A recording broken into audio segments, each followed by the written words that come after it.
Hey everyone, and welcome to this explainer.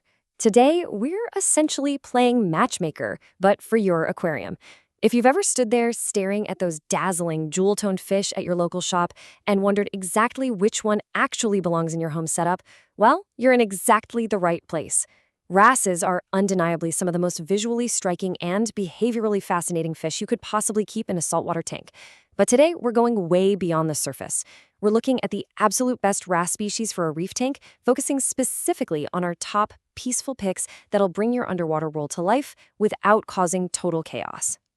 Okay, let's dive into this. It's incredibly tempting to pick a wrasse purely for its vibrant neon colors, right? I mean, they are absolutely stunning creatures. But that striking beauty can sometimes mask a pretty severe bullying personality. If you're choosing your reef tank wrasse based strictly on its looks, you might inadvertently be setting yourself up for a highly stressful environment for the rest of your aquatic pets. So how exactly do we define the best wrasse? Well, the best species is chosen by perfectly matching temperament, adult size, feeding style, and compatibility. It goes way, way beyond just vibrant coloration. Finding the truly perfect fish requires looking past those flashy scales. You really have to ask yourself the tough questions. Is this fish eventually going to nip at my other inhabitants? Will it constantly harass its tank mates? Is its aggressive feeding style going to outcompete my slower fish? The true best wrasse is the one that seamlessly and naturally fits right into your specific ecosystem. Section 1. 4 peaceful wrasse picks. Meet your tank's next great match. All right, so let's introduce our 4 underwater bachelors and bachelorettes. These are top contenders commonly regarded in the reef-keeping community as highly peaceful, extremely active, and exceptionally colorful. First up on our list is the yellow Coris wrasse, or as I like to call them, the active forager. These guys are fantastic because they literally spend their days constantly cruising the sand and weaving in and out of the rockwork. They bring this bold coloration and truly dynamic behavior to the tank, making them a brilliant centerpiece without that constant territorial aggression you tend to see in other species. But keep in mind, individual temperaments definitely vary. To keep them thriving, they absolutely demand a varied, meaty diet. We're talking mysis shrimp, marine pellets, and appropriately sized frozen foods. Plus, you absolutely must provide them with a complex rock structure so they can establish their natural foraging routes. Now, what's really interesting here is the stark contrast between our next 2 contenders, fairy wrasses and flasher wrasses. Both offer absolutely spectacular colors, but their daily needs are surprisingly different. Fairy wrasses are highly visually oriented creatures. Because of this specific sensitivity, if you're adding more fish, you really need to space out the additions of any similar-looking fish to drastically reduce direct competition and stress. On the flip side, flasher wrasses are strict micropredators. They require very small frozen or prepared foods, and here's the major catch with them. They can decline incredibly quickly if your feeding routine gets irregular, even if the rest of your tank looks perfectly healthy. And speaking of those flasher wrasses, they are famously described as having sweeping, courting-style movements that add living color to the aquarium.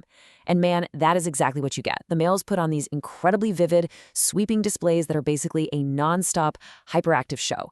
That's the exact reason why they're so heavily chosen for community reef tanks. They bring this unbelievable, showy energy right to the water column, all while generally maintaining a very manageable temperament. Okay, let's bring the energy down just a bit and look at our 4th pick. The Halichoeres family acts as what we can call the calm compromise. Several species in this family are frequently recommended because they just offer a truly fantastic middle ground. You get all that great, active personality of a wrasse cruising around, but entirely without the relentless rockwork bullying that the higher risk lines are known for. It is the reliable, calmer route, which is absolutely crucial if you happen to keep slow or timid tank mates in your setup. So the crucial point is this. Every single one of these species brings a distinct vibe to your reef, but they also bring a very specific demand. The yellow Coris is your active forager, needing meaty foods and complex rocks. The fairy wrasse is visually oriented, demanding stable water parameters and carefully spaced out introductions. The flasher wrasse gives you that unmatched living color show, but absolutely demands a strict micropredator feeding routine. And finally, the Halichoeres is your calm compromise, though they still require early introduction to establish safe boundaries around your timid tank mates. Section 2. Avoiding tank turf wars. Setting up the prenup for success. You can kind of think of this next phase as setting up the prenup for your aquarium success. Now that we know our candidates, we've got to talk about practical application. Look, even a fish labeled as completely peaceful can become highly territorial during its adjustment period, especially if it isn't provided with the correct environment. So here is your direct roadmap to stop that turf war before it even starts: the peaceful stocking process. To prevent your beautiful new addition from turning into a total tank terror, you must walk through these 3 essential steps. Step 1, you have to establish functional territory in your physical layout. Step 2, you must carefully plan your stocking order. And step 3, you need to match your daily feeding schedules to the fish's natural habits. Let's break down exactly what that actually means. Think about creating functional territory in your own tank at home right now. Do you have wide open swimming lanes? Do you have varied rock shelves? What about sand or rubble zones specifically built for those foragers we just talked about? Success really comes down to providing these specific environmental boundaries. If you have wrasses that strongly resemble each other or occupy the exact same foraging zones, you even need to ensure they have totally separate sleeping areas. You literally have to design the physical architecture of your tank to support long-term peace. Now, there is one massive pitfall for aquarists when it comes to the stocking order. If you add just one wrasse last to an already crowded tank, it can face intense harassment from your established fish, even if the wrasse itself is known to be incredibly mild-mannered. But on the flip side of that coin, if you add that single wrasse too early, before your tank has stable natural food availability, it can suffer from severe stress-related feeding issues. The timing of when you add that single fish honestly changes everything. Section 3, the bottom line, making the right match. And this brilliantly illustrates the big picture. Responsible reef keeping is not just about picking out a pretty fish and dropping it into water. It's about architecting a harmonious environment from start to finish. Do not rely on a peaceful label alone. Those labels can be incredibly deceiving in this hobby. A truly successful, lively reef requires you to look ahead. You need to research the eventual adult size of the fish, understand its known temperament trends over time, and fully commit to its specific feeding needs.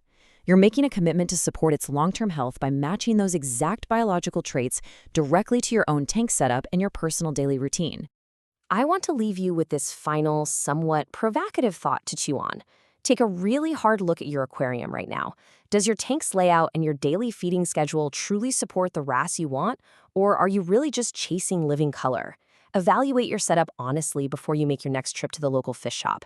Thank you so much for joining me on this explainer, and I genuinely hope this helps you make the absolute perfect match for your reef.